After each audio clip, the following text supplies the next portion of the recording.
right. Welcome everyone to H&D Abroad. I'm Herman. I'm Dee. Welcome to our weekly live conversation where you have the opportunity to ask questions of us, our guest, in the travel and move abroad space. Our channel, H&D Abroad, is documenting the preparation steps that we are taking to move as a mid-career couple. We could stay in the United States and work till retirement age, which is 65, 67.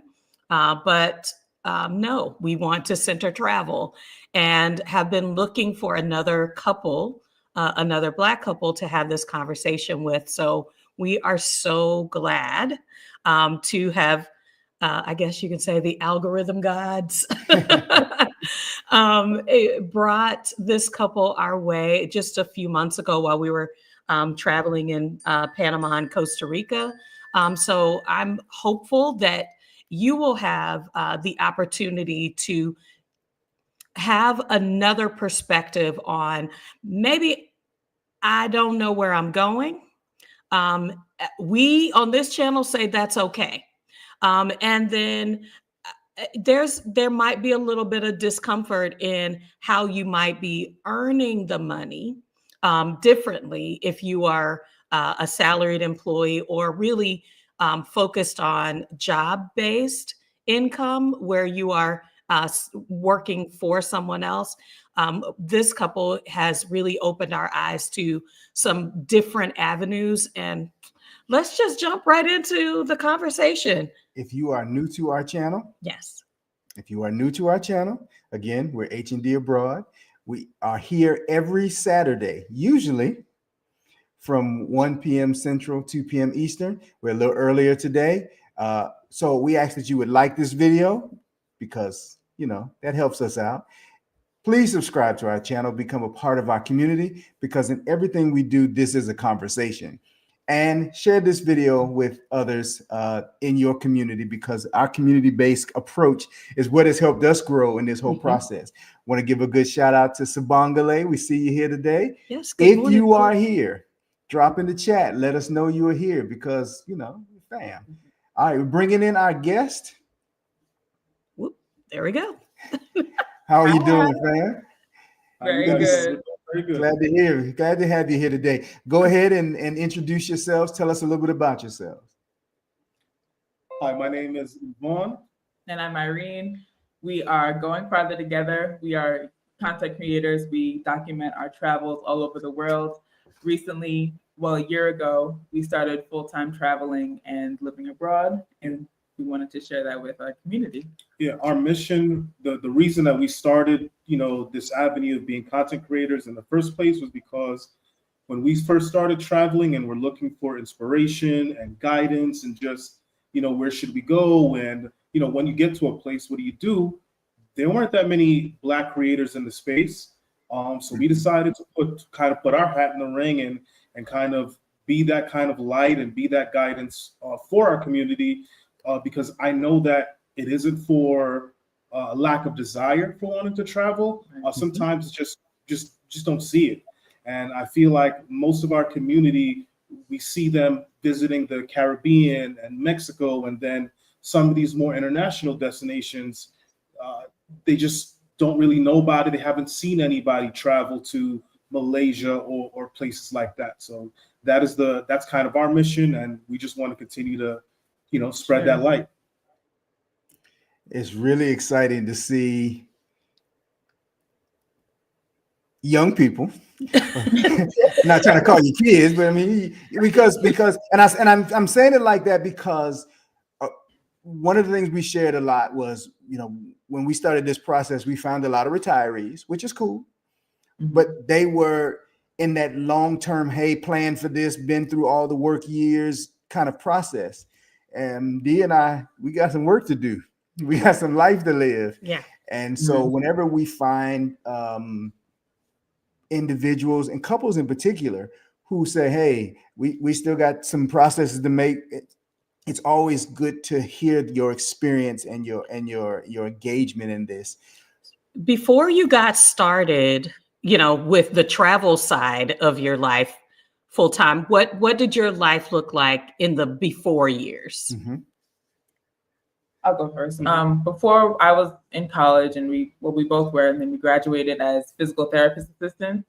He was working in the health field longer than that. I was a CNA as well, but we were physical therapists for about 2 years. And I knew that was something that I didn't want to do long term. Like I loved helping people and, facilitating their, growth, but I just knew I didn't want to do it long term. So that's how, same for you as well. Yeah. So I was a practicing physical therapist a little bit longer than my wife. But I always kind of had my eye on what's ahead. Same thing. We were both aligned in that we didn't necessarily see ourselves working in healthcare for 25, 30 years. It was just a matter of what was going to be that next thing. And then one thing led to another. And here we are traveling full time. Because people don't just want to travel like that backstory of, because what I have found is a lot of people get comfortable where they are. Mm-hmm. And travel just that's a nice to have. And it sounds like you all may have made a transition thought wise, or maybe it had always been like my husband's family, they traveled, my family didn't. And so it was just new. Yeah, I was going to ask, so were you traveling before, or did traveling become a part of the, hey, let's learn to travel? So what really happened was, as I, once I got stable in my career and we're married, we have our home, I learned about points and miles. I actually had like really, really bad credit transitioning out of college, just some, as your poor decisions, and then just college and all those things kind of snowballed. So as I was trying to learn, how do I repair my credit? I learned about points and miles as I was rebuilding. And that's when we really started traveling. We've taken a couple trips, both of us here and there, but it was, maybe once a year. If the twice a year would be a good year. Mm-hmm. But then after learning about points and miles, our travel started to slowly accelerate. It went from 1 trip a year to 2, then it went to 4, then it went to like 8, and then we're like, so by that time we had already been traveling and been going places, and we just kept looking to kind of spread our wings and go further, and that's when we decided, once we were economically able, to then full-time travel. When you began to travel, did you start? Wait, back up. Okay. Back up. Just dropped a nugget, y'all. Okay. Travel is seen as a privilege, but you said my credit is bad, and you just like blew my mind with that. Yeah, because we looked at our financial situation, and our approach was, and again, the era, the generation, we're also firstborns. There was a lot of, if this isn't right, then you can't do that. You don't get the privilege of travel. That's for people who have taken, they have their I's dotted and T's crossed. And we were always frustrated because we were always babysitting for couples who we were helping financially, but they were always taking trips. They're like, how y'all doing that? Mm-hmm. Yeah. So where would you like me to, because there's like so much I can talk about in terms of getting your credit in order, and like, so where would you really like me to direct my thoughts to share? Maybe for me, because this touches the financial wound. Okay. What are the top things that people are saying? Not just do the numbers match up. Like, what did you emotionally or mentally that you needed to affirm in yourself that travel wasn't just a privilege for those who the picture looked ideal, that it was really available to you as a Black man, and that this was something that you wanted to, to bring forward into a couple situation as well?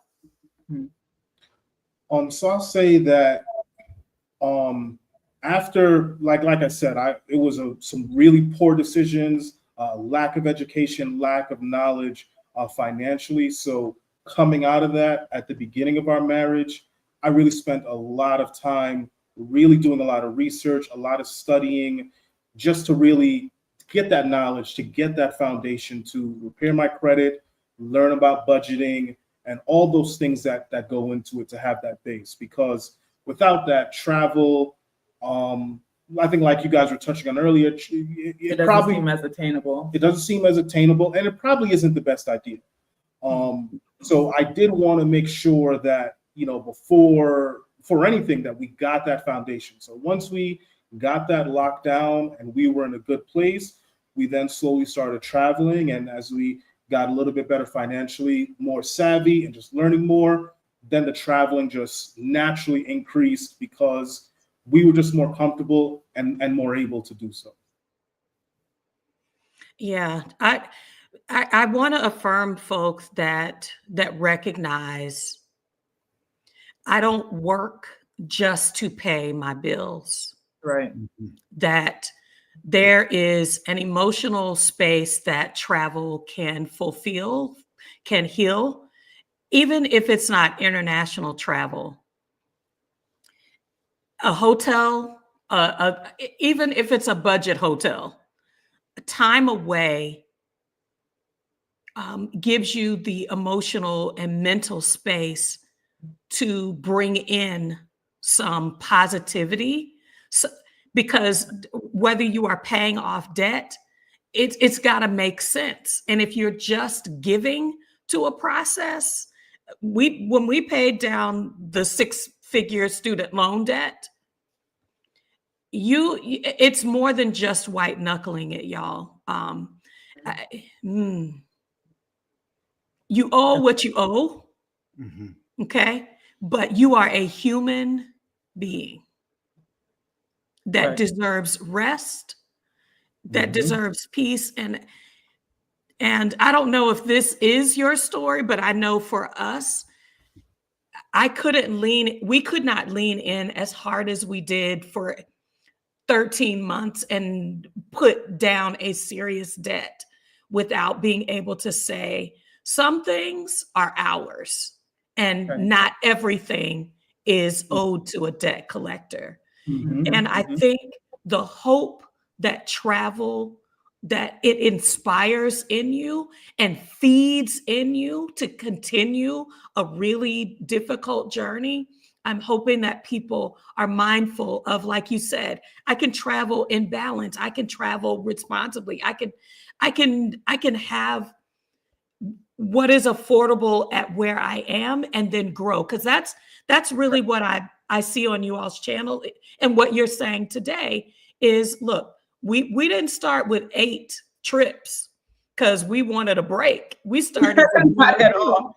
And then just worked it in as we were working toward what we knew to be a critical piece, and that's financial responsibility, financial peace, and financial freedom. And to add to that, a small piece is I want to applaud you on saying I had some things I needed to clean up, and I took the responsibility as a man to say, how do I learn my way out of these things? I think I had to come closer to that. I'm still working my way into some of that, because a lot of times you just go, okay, I'll do better. And you just kind of say, I'll do better. And you just kind of make these incremental I'll do betters, and realize that you haven't done enough to move forward in a progressive kind of way. So I definitely want to applaud you on saying, hey, individually, what do I need to do to change so that this? Because I'm looking at Irene saying, look, what did you see? What did you see happening over there? He's studying. What you doing, girl?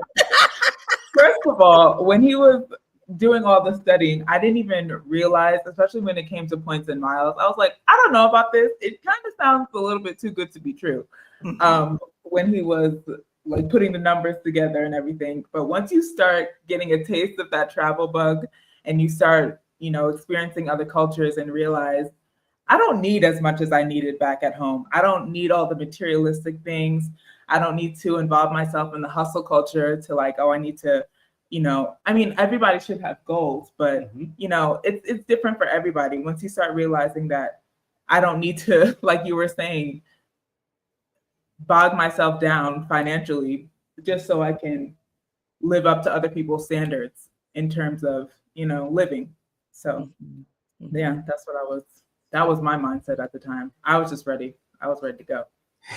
So y'all locked it in. And where did you start? Because some of us being out in the world knew we didn't really start internationally. I don't count Tijuana, my trip to Tijuana in college as travel. and mine were when I was younger. So we traveled to a few of the islands and into Canada. My father took us to some small places.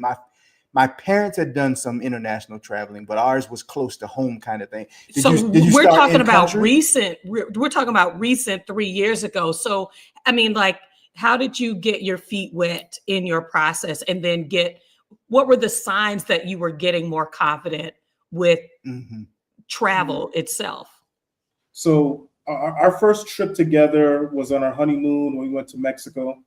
And then we did a couple domestic trips. We went to a couple different states.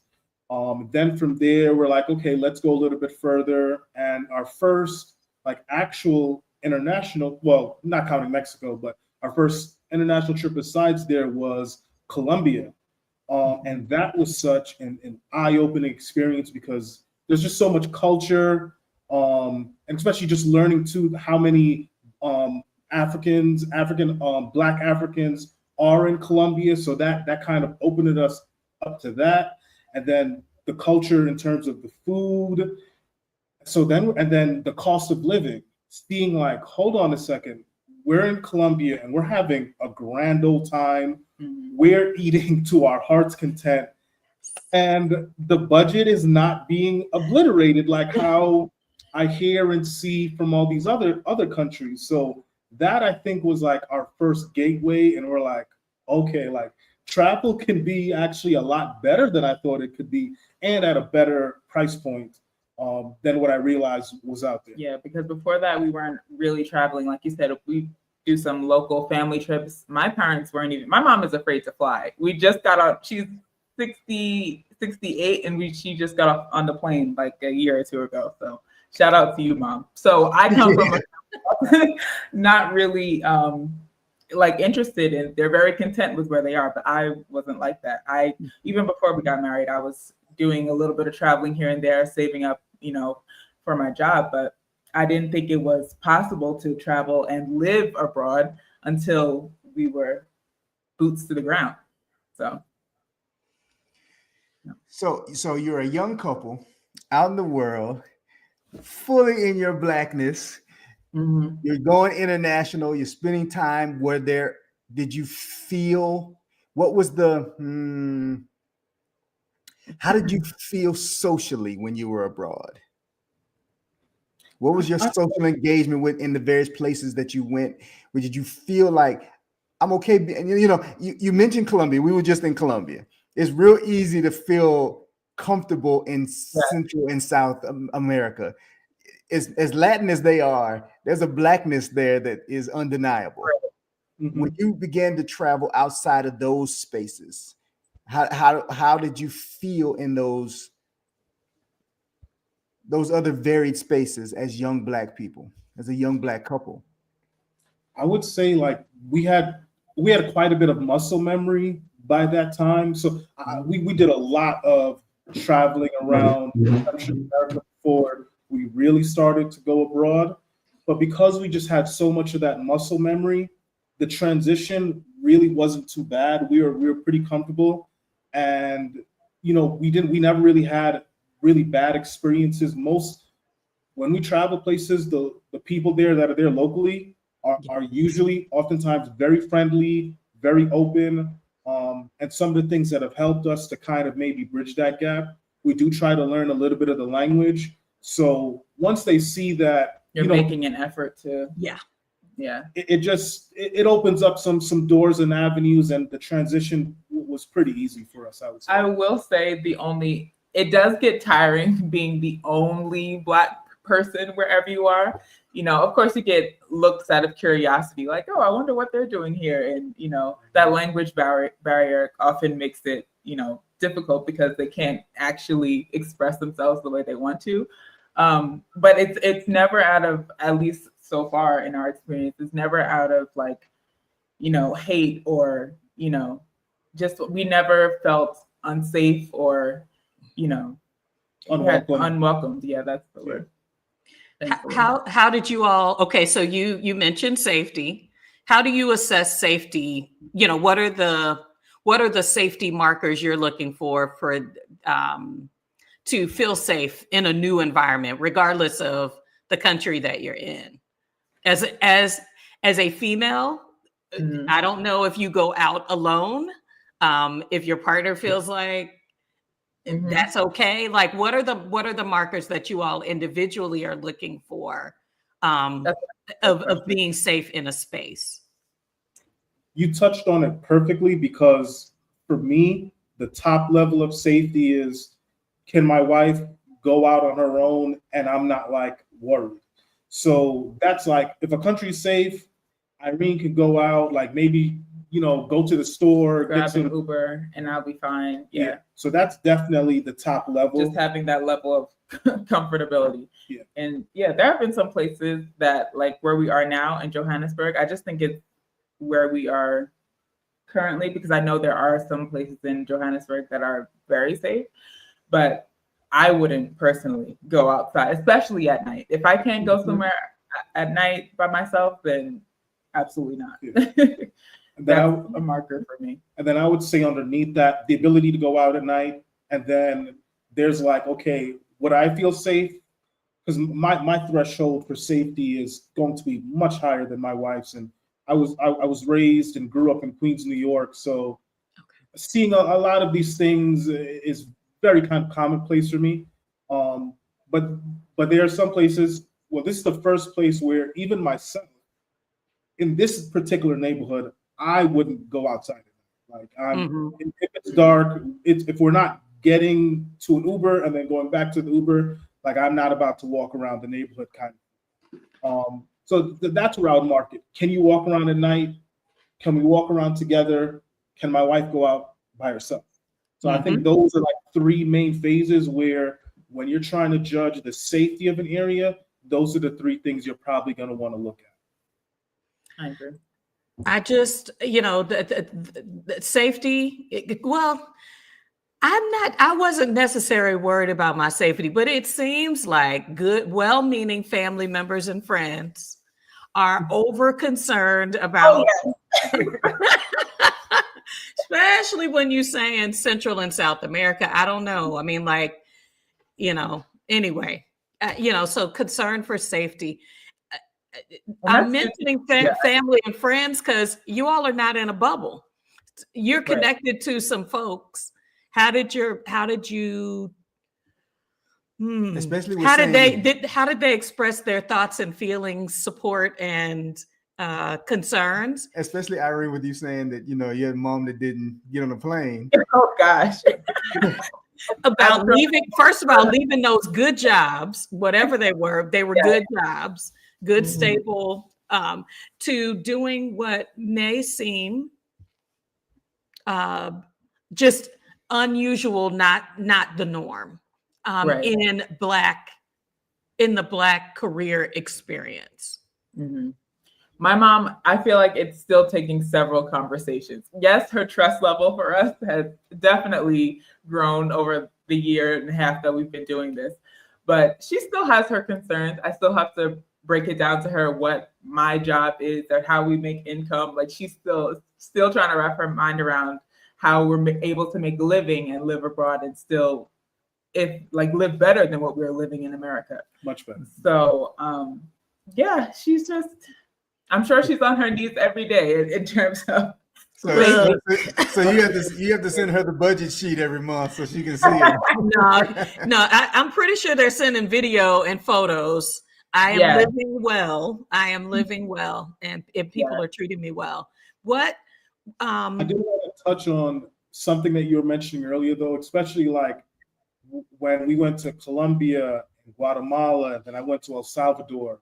When I was Brazil, I was, well, before Brazil, but those three countries in particular, because I was still working in healthcare at the time, my coworkers were like, "Oh my gosh, like, are you sure you're going to be okay?"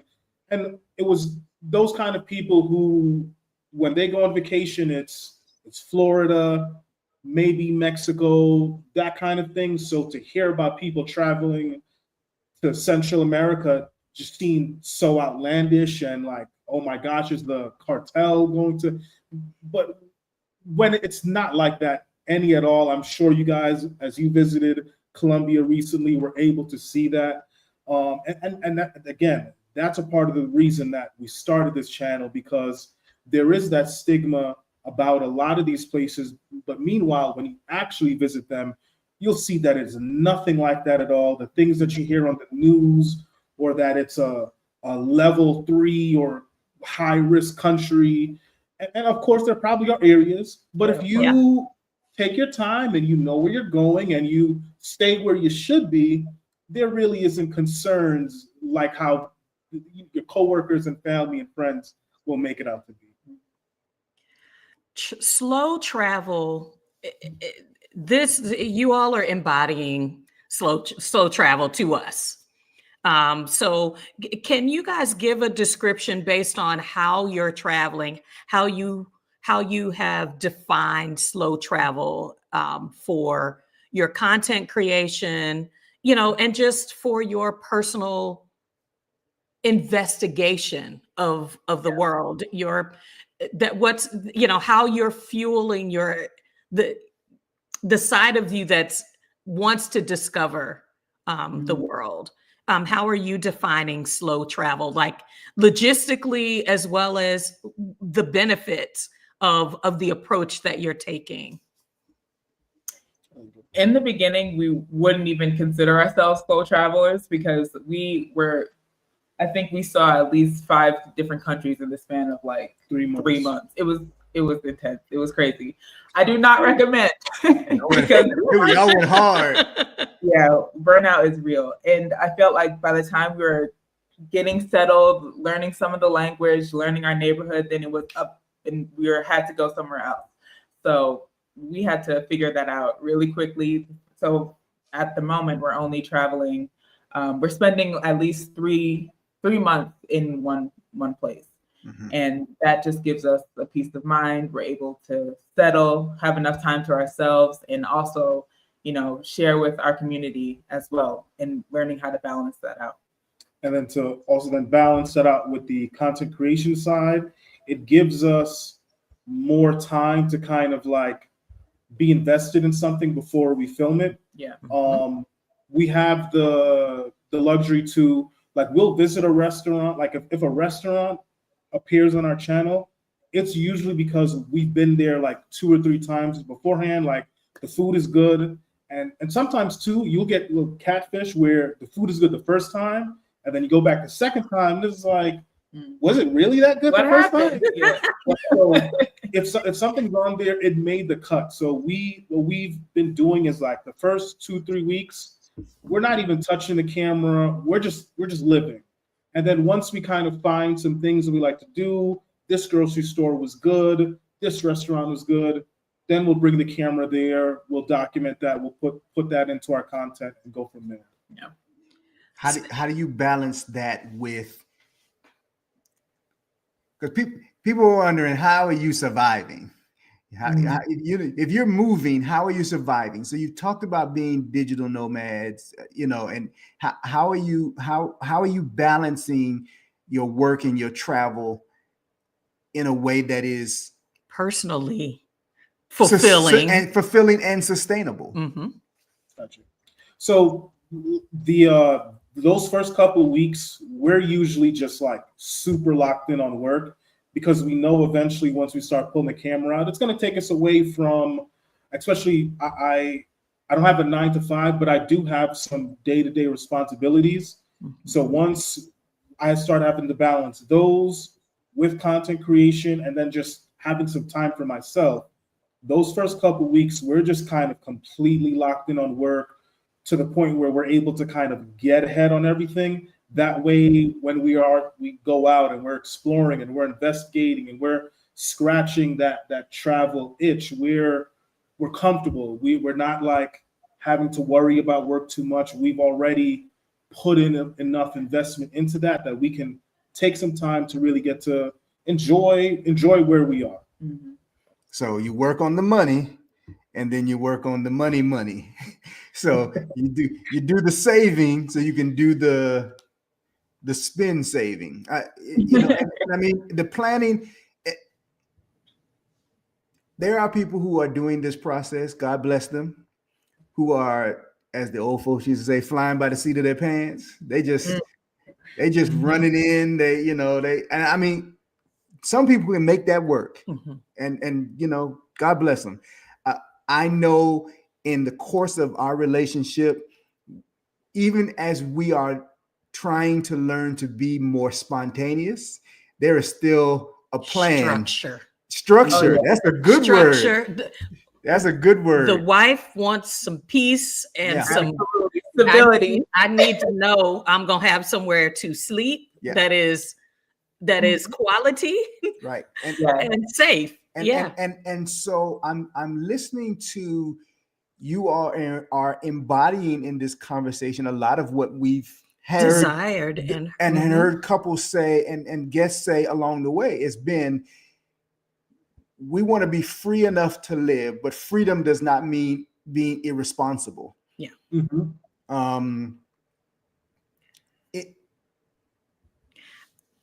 When you decide to,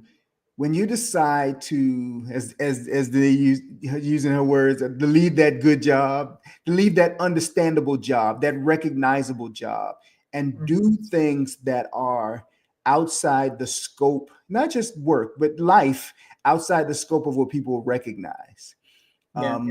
So working, traveling, living abroad, our community, I think in a lot of ways has lost I say this all the time, we've lost our nomadic spirit. We've lost the explorer that I think are of the African diaspora. And so we get comfortable in city A that we've, 6 generations of our family has lived here and we all share the same house. And, and so we forget that the world is bigger than our block. I've done in the past some work with like the post office, and young people would come in and say, my folks, my grandparents, my uncle told me to come get his job at the post office because this is a stable job.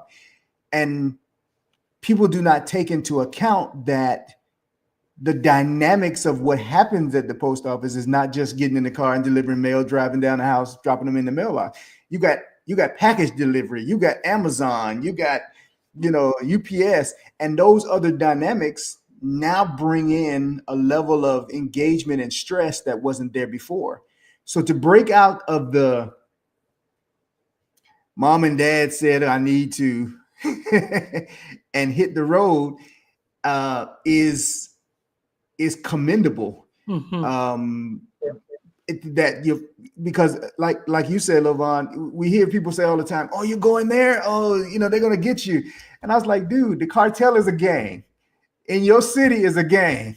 On your block is a gang. Where you come from. And we spent weeks and didn't hear any gunfire. And we live in the country. And 4th of July, they popping off guns, all over the place. And so just that dynamic of the changes is, how are you educating more than just your channel?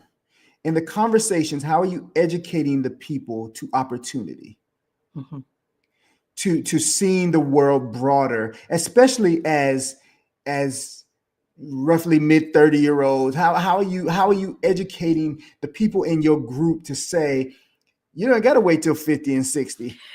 There's once you come out of the tunnel vision of home, work, family, friends, that when you can see the world broader, you understand more about yourself, not just more about the world. Absolutely. I think you were already kind of alluding to it. It's just like the American dream is what kind of keeps people stagnant and kind of robs us of that nomadic spirit, where it's just like, okay, you have to go to college, then you get married, get a house, get a car, have kids, and then people just kind of stay in the bubble of that, and then work until you're 65, and then that's pretty much it. And then the American dream says now you can afford to go travel. And which is not even necessarily true. Which is definitely not necessarily true. And we didn't prescribe to that method. The math doesn't math to me. Why should I have to work for basically, because I graduated and I graduated late. I graduated when I was 26, 27. I'm supposed to work for almost 40 years before I can retire and travel. That didn't make any sense to me. So I was always, my spirit was always open to, there has to be a different method. And then things just started aligning, and how we was talking about getting the finances in order. So then alignment came that way. But my spirit was open to the fact that there has to be something better than this American dream that I've been told about for years. And that is what I always tell my family, my friends, or just those random conversations with people. You don't have to subscribe to that American dream. There is different avenues that you can take to have fulfillment. Wow. I wanted to say, if you have joined, and I see you, the boss lady, welcome. Miss Mocha Mama, BP. Hi, servant teacher Nikki, Aileen Brown. Let's see, hold on quickly. Tanya Brooks. Hey, Kevin Melanin Man. He was just on the continent himself. Our friend that lives in Mexico, Guadalajara. This is a conversation with Lovan and Irene of Going Farther Together. Their channel information is in the description. They are content creators for their own business, and they have also contracted their content creation services for vendors. So this is a space where you can ask questions about what does it look like to build a dream and sustain it. So we want people to dream, because I think that's what, Lovan, what you're saying is, if you are just doing what is expected, whether that is Black excellence, whether that is just the next logical step is high school to college, college to work to your 65, 67, we're inviting you to step back and start questioning why. Do I really need, is college necessary? Maybe a trade gets me closer, faster, is more relevant, less expensive. If you're looking at work, do I have to work for an employer? Do I get some skills, get some training, get some experience, and then I begin to learn how to do this for myself so that I have more control, more opportunity to say, I work now, this is how I work, so that I build in the time away, that I structure it so that I don't have to beg for time off or beg for the increase in salary that allows me to cover my basic expenses. Right. When you are a business owner, how have you seen the benefit to like we talked about, financial freedom, time freedom, location freedom. How have you all been able to center that with how you've structured the way that you receive income? So just for clarification, we're not, so Irene, why don't you explain what you do for us, and then I'll explain. Okay. So I'm the social media manager for our business, Going Farther Together. So what that means is I edit the videos that we shoot. I do the copywriting and the editing. There's a lot of things that go into it. So that's what I do, and he does. Well, you can explain. And then I'm a social media manager for a company called 10X Travel. It is a salaried position. The beauty of it, though, was I got to be remote, and that is what kind of opened the door for the full-time travel. So we have a mixture between that stability of salary income, and I do get some freedom from my job, and we have so many great benefits. It's really been a blessing because I have like unlimited PTO and things like that. So we have that really, really good balance of both. So that's how so when we're going to Cape Town in a couple of weeks, and my cousin-in-law, her cousin is going to be joining us. So I'm going to take some time off. That way, we can all explore together, so that the business side is taken care of financially, and I have that freedom to go explore as well too. So hope that kind of answers your question. It does, because what I'm okay. When you're in community, you can hear stories like this. Like, I was like, oh, we don't both have to not have salaried, not look for work. I was like, no, maybe what we do is we take time. One of us has a salaried position. One of us, we still need, benefits to benefit. And so, I mean, because you need to be able to ride the wave. That brings what I keep saying is, what process brings you peace? If I don't know where I'm going, slow traveling where you're spending more time in one place. You look at the world, you look at, hey, financially, it might be easier to go, country, from Costa Rica to Panama, from Panama, and continue to go south, because financially that works better. There's so many possibilities when you begin to broaden. And I keep doing this with my hands during this conversation, because that's what I feel like I'm seeing, I'm hearing, not just about how you've structured your work, but also how you are incorporating experiences, value into your lifestyle. This is a lifestyle. This isn't just how you work. Absolutely. I will say too, when we're choosing a country to visit to, we're definitely being mindful of the cost of living in the area, because there's some places that are more expensive and there's some places that are more affordable. So before we even buy a plane ticket somewhere, we're going to make sure that is the cost of living going to be appropriate for the money that we have coming in? And does that area provide enough? Do they have good groceries? And 9 times out of 10, pretty much everywhere outside the U.S. has better standard of food and things like that. So that has been far less of a concern than I would anticipate. But we're checking that cost of living. How much do the Airbnbs cost?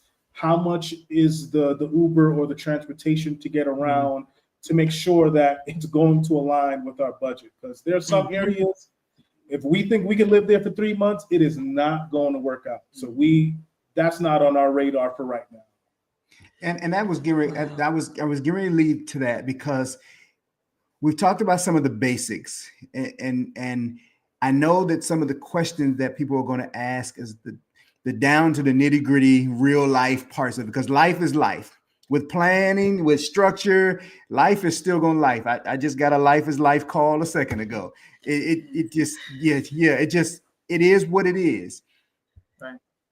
Have you ever had to deal with a financial setback so far? And if not, what has been some of the biggest challenges that you've faced in this process? I wouldn't say that we've had any financial setbacks, but when we went to Panama, it was definitely a little bit more expensive than I realized. We went out to eat, and that first bill, I was like, "Wow, this ain't too far from back home." Not at all. Not at all. And I'm not a meat eater. I was like, why are we paying U.S. prices up in here for some vegetables for me? Mm-hmm. Yeah, so that was the only kind of tricky part. I'm glad that we were only there for a month, because it was definitely a lot more expensive there. But yeah, we budget ourselves for situations like that, so that we have enough cushion just in case, something is a little more expensive than what we were anticipating. So we always have to leave room for those incidences. Yeah. One example was I had assumed rideshare was universally available. And then we got to Morocco, and you learn what I feel like one of the values of slow travel is, and travel in general, like being able to compare, is there things that this my place, if I ever settle down, needs to have this or does not need to have that. And we were in Marrakesh, and I was like, if you got to barter for everything, this is not my place. If there is no ride share, I cannot tell you. The ride share in Spain was not cheap, but I was so happy to know the price ahead of time and just be like, I will pay whatever you say, I will pay it. It just gives a level of peace of mind. Yeah. And I don't know if that's just American. Okay, so I'm going to test a concept out, and welcome Sabbatical Life to the conversation, y'all. So I call it the poison of convenience in the U.S. The thing it's a term I snatched out the air. I probably should formalize it some more, but I don't know if you feel what I'm feeling. We have a level of convenience. It's more than just microwaves. It is the process. It's the big box stores where you've got everything under one roof, and that is bleeding into a lot, Central, South America, Europe, Asia, that concept. But I feel like it is an unintentional trap that I had to fight against. Like, we've been AI life for a long time. So the idea of I can be here, and I know I can go to this one place to get my fruits, vegetables, and meats. Or, if you're thinking about the grocery store, how have you noticed stretches to the convenience mindset that you all have had to incorporate into your journey? So I'll say like the big box retailer is one thing, but then an Amazon where you can click on an order and you can have it the next morning. You can have it the next morning. Sometimes you can even have it that same day, depending on what it is. So we've definitely had to break out of that, because there ain't no delivery like that here. And if you order something, it can take weeks, or it'll be super expensive. And there's nothing too. We're living out of a carry-on and a book bag, so we can't be in the habit of getting too many things and just having all these extra conveniences. We have to make do with what it is, and that's pretty much it.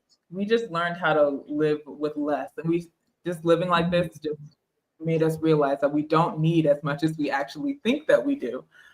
Yes, there are some conveniences that I actually miss, but in the grand scheme of things, it just makes me realize, one, I could probably do without it, or it just requires me to slow down. Like you're saying, like I can't, in some places I'm not able to go to one store and get everything that I need. But, you know, when you stop at at the market, you have to go to the market to get certain things. You have to go to the store to get other things. I mean, you just learn how to adjust. You have to. You honestly have no other choice but to. We learned that we had to slow down, we had to think, and we had to plan. And flexible mindset, because nobody's in a hurry. Like that hurry thing. Yeah, when we were in Panama, we were shopping at 3 different stores. Now let me tell you, I'm as the chef, I go in knowing what I want. I'm going to get that, and I'm getting out of there. Man, I've had to go back to, okay, I'm going to get this from that store, and I'm going to get that from that store because it was cheaper over there, or they had a better quality, or they had a better, I mean, and that process. And then one of the places we stayed, they had a stove top and no oven. So it's like, okay, so when we buy stuff, I need to know that and they had no microwave. Okay, so I got to build in time for if I'm going to cook this, how long, so we're going to get up.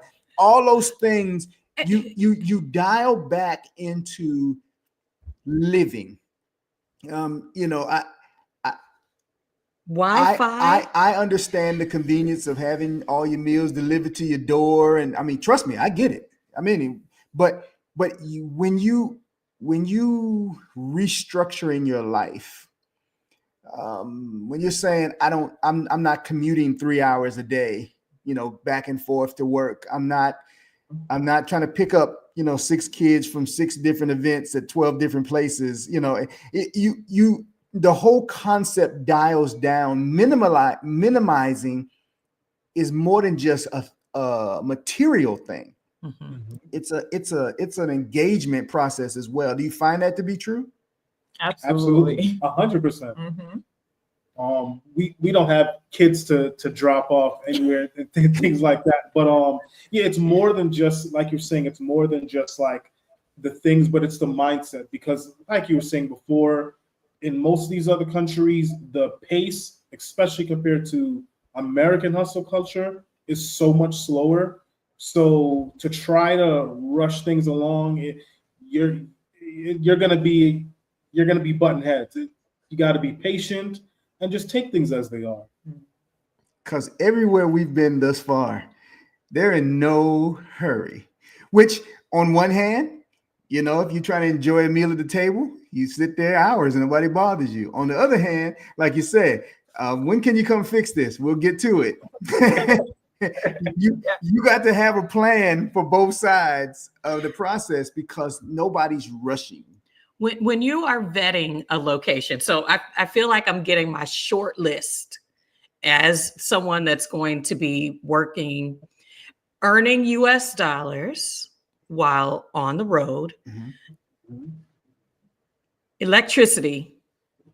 When I'm vetting a place, electricity, Wi-Fi access, or co-working space. But I'm learning that the co-working spaces may also have slow internet as well.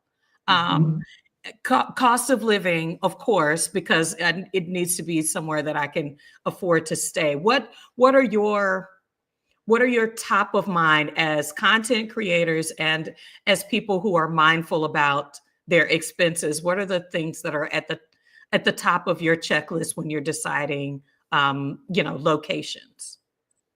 I mean, it's pretty much the same thing that you said that applies for us as well. But for me, I am a nature girl, so it has to be walkable. Yes. If the infrastructure isn't allowing me to walk to the market, like, of course, having a ride share is convenient and everything, but I would like the option to walk if I want to, or having access to a park so I can spend some time out in nature. I know that the city life is not for me. Of course, like, we have spent majority of our time in places like that, but going forward, especially if we're looking to live somewhere longer term, I know that I just would rather not live somewhere that reminds me of New York City with horns honking nonstop, or the chaos. Yeah. And Panama was definitely. Oh gosh. They love the horn. they are like, there's a love affair there. We were in Panama City. In Panama City, yes. In Panama City, they love them. And when they touch the horn, they're on it. They're laying. So I guess no India then, because I hear they literally live and die on the horn. I told my wife when we were in Panama City, I'm from Florida. I was like, this reminds me of home. This reminds me of Miami. It was just, it was sirens and horns. You're right. Yeah. So, okay. So you have visited, you kind of talked to us about some of the places that you visited. Who gets a second or third look? Like if I'm thinking about spending some time in the location, it's the math is going math in this location. The vibes and then the connection with people. Cause I'm going to segue to, it's the two of y'all, but y'all making friends out here. Y'all making friends outside. As an introvert, that's a bridge I'm working to cross. Same. We are in alignment there. That is something that's kind of, at least definitely for me, it's definitely an emphasis this time around, because we kind of stayed to ourselves for the vast majority. It's been a full year now. We've met some people, but most of the time it's just been us locked in. So that's definitely something that we are looking to do more of this time around. But in terms of the other things that also will get a country a second pass, Thailand will definitely get a second pass from us. We will absolutely be revisiting Thailand. Malaysia is a place that I desperately would love to revisit. We were only there for about 2 weeks, and that was just not nearly enough. There are just some places I need to eat through, and Malaysia is very. See, listen, y'all touching my heart space. That's what I'm talking about. Yeah. The big foodie, big foodie. And so if you're into food, Malaysia, they got so much flavor. There's so much diversity. Malaysia reminds me of New York. I look at it's kind of like an Asia New York in terms of where there's just so many different pockets of cultures. Malaysia has got that. They've got that, and that is represented in the food. So for me, those are the two that like at the top of my list to revisit. For me, it's Thailand. I would love to go back there, of course. Brazil, and Guatemala. We didn't spend a lot of time in Guatemala, but the vibes there are very peaceful. My speed. The food was good as well. So yeah. So you're by yourselves. That was a good segue. It's just the two of you. Y'all like each other. Y'all really like each other, because I'm getting into the couple conversation. Yeah, part. that's where I'm going. How has this evolved, impacted, affected? You pick your word you want to use. Your relationship. Yeah. Your engagement as a couple. Well, we definitely had to learn how to work side by side together. Thankfully, we did get a touch of that before we moved abroad, because we were working together as physical therapists. But we worked at the same facility. Okay. Yeah. Okay. But it's completely different, especially if you're sharing the same work. It's a lot harder to hear your husband like critiquing things. It gets annoying. Like, yes, you hear from somebody else that you have no attachments to whatsoever. But hearing it from your husband that definitely took some, adjusting. But we know each other. We know when we need to give each other space. We had to navigate that, just being alone. I like to be by myself, even though we are together majority of the time. We need to allow space for us to be on our own, because it's just healthy. Just to be our own individual selves. Like, yes, we are absolutely a couple. I'm a big firm believer in like we became one flesh, being married, but we are still individuals at the same time. So there's a balance between there. And I'll say that our marriage and our relationship together it's actually grown. I feel like we've grown stronger as a couple and as a unit, because 90% of the time it's just us. We do go back to New York because I have to go back for work events.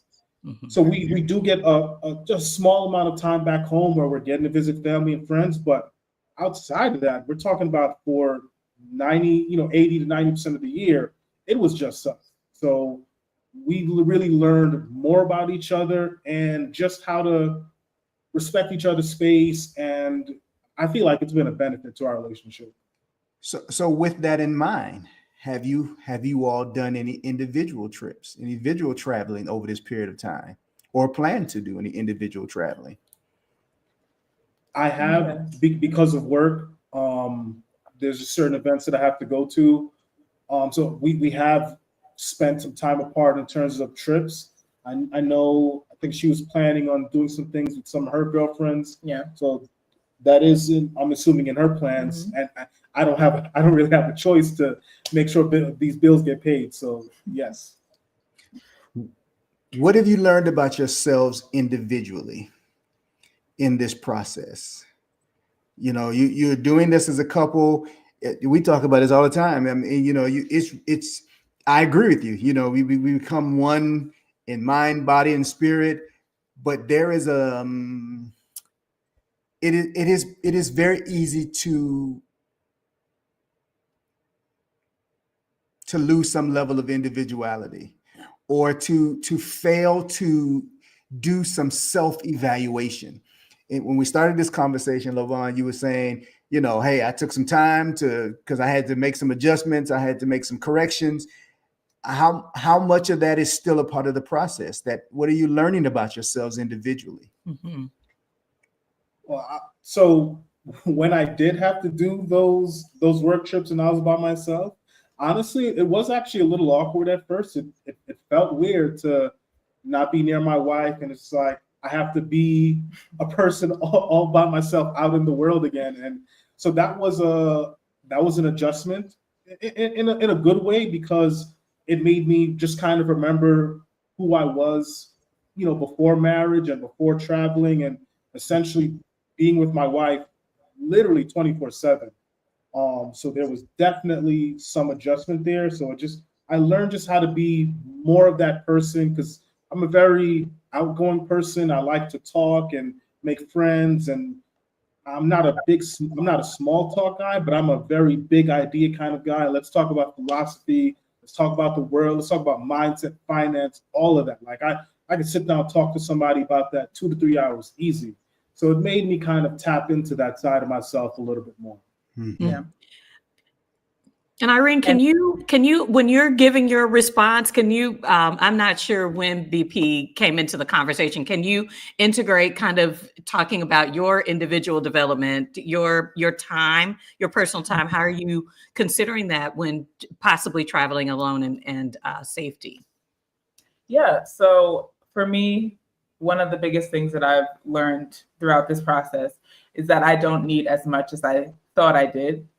And in terms of managing my time, like I am my own boss now. I have to just manage things a lot differently, and not having somebody over my shoulder, making sure I need to prioritize myself. So in order to do that, I need to separate myself from Lovan, in order to, have time to myself, focus on the things that I need to focus on just to get my mindset right before I even get into my work. So that has been, very helpful to me in allowing me to grow and develop into my own person even more. And as far as traveling alone, I do want to do more of that. Like I do have a couple of girl trips in the works that I'm excited for. And just being apart is just, it's healthy. And in terms of safety, like I mentioned earlier, we haven't been to a lot of places that I felt unsafe by myself. Thank God. Up until this point, we're in Johannesburg right now. And in the neighborhood that we're in right now, I wouldn't be walking around by myself. Mm-hmm. But like Thailand was super safe. I felt safe in Bali. Japan is very hectic, depending on where you are. Really? But like, I didn't feel like I wasn't anxious, or I didn't feel like I was in harm at any point. So, yeah. And you can talk about Brazil. Oh yeah, Brazil too. When Brazil gets like this negative connotation, like you were saying, South America, Central America, I guess due to the media, people are just used to hearing, negative things about these places. But no country is perfect, including the country that we came from. So, yeah. That comparison is beautiful. Thank you for that. I was like, because that's always my I guess my retort back to family members that are asking me about it's unsafe. I'm from Birmingham, Alabama. It's one of the top 5 murder capitals of the US. And I'm like, the country that I'm going to, it doesn't have that. So what I have heard in your story is we have found a way that works for us, that is agreed upon between the two of us, and that we protect that dream. And we have been able to build it to be sustainable for us into the foreseeable future, that you have autonomy, with having your own business, but also combining that with work that is complementary, that the work culture is complementary to how you want to live your life. That is, and that you want to continue to do that. It's not pie in the sky, y'all. It can be found. And what I hope that you're seeing today is you can create it. I'm going to compliment the natural hair that is occurring on the screen right now. Love yours too. Absolutely beautiful.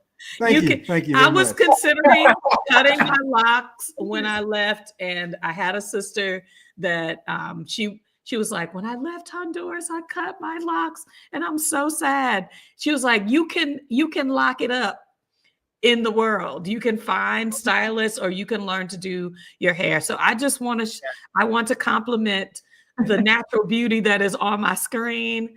And to say that I can see that you all are caring for yourselves, you all are caring for each other, and that I hope that you also experience the care that we have by connecting locally with people, stretching. I stretch myself as an introvert.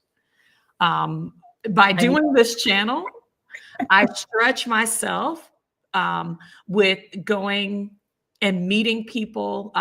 We use social Facebook groups, Black expats in, brothers and sisters in, to find local contacts, because that helps to smooth out and give me some reality before getting on the ground. I want to compliment how you all have been influential in our journey, how we've incorporated, even before we met y'all, we considered y'all a part of the folks that influence us, by not just that you're going places, but your storytelling is important to the 360 view that we are trying to capture, even though we're not able to get out in the world. Like, we appreciate the way that you tell your story and show us that we, as Black men, as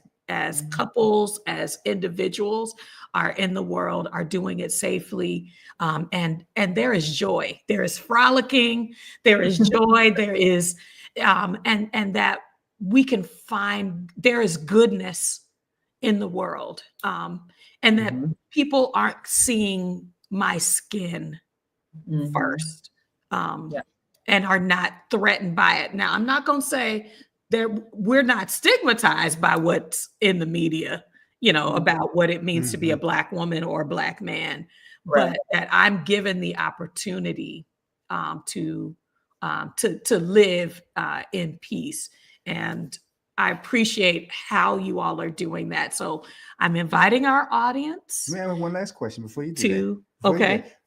For you to close, what advice would you give to Black couples or individuals who are looking to be digital nomads abroad, who are looking to embrace the traveling and the the life abroad through digital work and experience, or personal entrepreneurship? Mhm. Start planning from now. even, even if you're still like in the 9 to 5 and you're aspiring to break out of that, just start setting plans from now. Start minimalizing, getting rid of things as early as possible, because that's just going to make the transition a lot smoother. Yeah. It goes hand in hand in that, like, if there's fear, it's usually because there's a lack of knowledge. If there is the proper preparation and research beforehand, it gives you so much more confidence.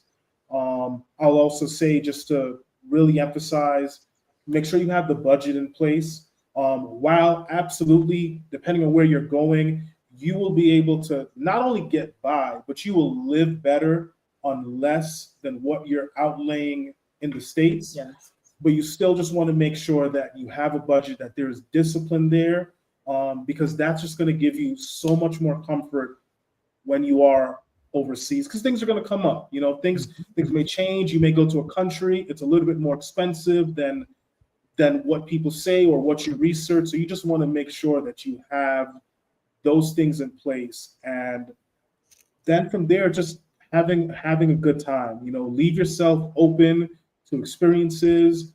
Don't be so caught up with what the news says. Come with an open heart, and I'm telling you, 9 times out of 10, you're going to see it's a lot better than you were even expecting. Yeah. These lovely people, their information is in the description. Yes.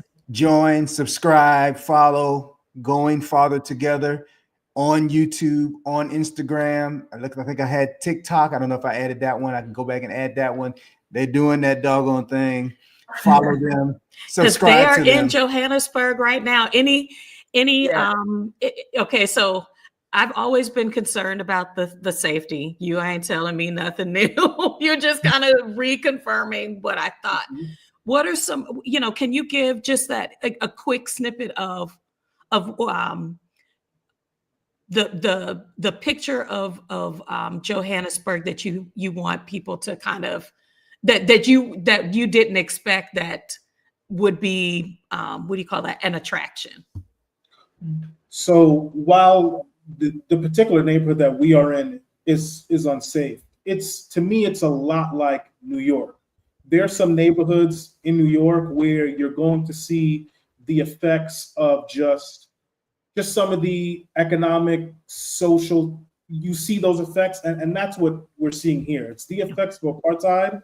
Why there are some areas of Johannesburg, like Rosebank, where it's gorgeous, things are super developed, and then there are other areas that are just not. So as long as you do your research, because we knew going in that this wasn't the best neighborhood, we were okay with that, especially too with the price point of the Airbnb that we had. But as long as you know those kind of things going into it, and worst come to worst, you call your Uber, you get in your Uber, and then you go to your place, and then it's all good. So that's why just having that research, having that knowledge beforehand, there is I don't have any fear being here, because I knew going in what I was walking into. So Johannesburg has many beautiful parts, and it has some parts that are not as beautiful. And that's the world. There's the yin and yang. There's always that constant struggle of those kind of two opposing forces, and that is here as well too. We appreciate you all being here with us. We appreciate all of you who have dropped in on the chat with us today for this great conversation. As always, we are Herman and D, H&D Abroad. I'm hoping to meet y'all in the world. Yeah, I feel a special connection, sister. Definitely. I would love to do that, especially since my brother over there is a chef and is a foodie. So there's, dude, we got a whole that solo trip. I'm talking to you. Y'all hold on to us just a minute. Don't leave us. Everybody else, we appreciate you being here with us. We'll see you again on next week. Y'all have a good week. Absolutely. Bye for now. Bye.